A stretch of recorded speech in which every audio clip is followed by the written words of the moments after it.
Experții florali spun că drojdea folosită la mușcate activează creșterea, întărește rădăcinile, accelerează dezvoltarea florilor și prelungește perioada de înflorire.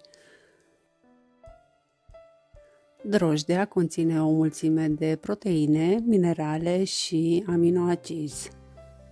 Din acest motiv este folosită ca fertilizator pentru diferite legume și flori, mai ales pentru mușcate, care sunt cele mai populare flori.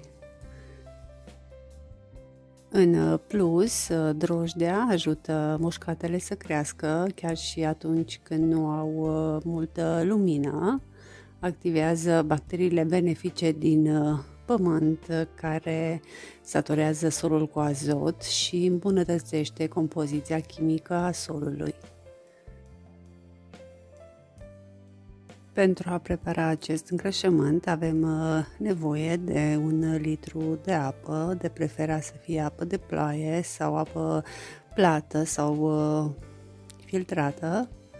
Mai avem nevoie de o linguriță plină de drojdie uscată. Dacă nu avem drojdie uscată, putem folosi 10 grame de drojdie proaspătă. Avem nevoie doar de puțin zahăr, aproximativ o jumătate de linguriță pentru activare și ideal ar fi să avem o lingură de cenușă din lemn.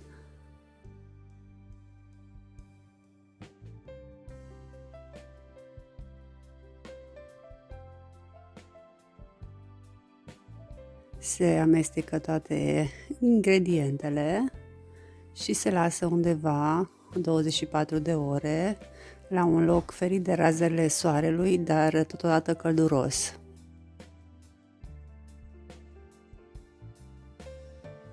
Cu acest amestec se udă mușcatele.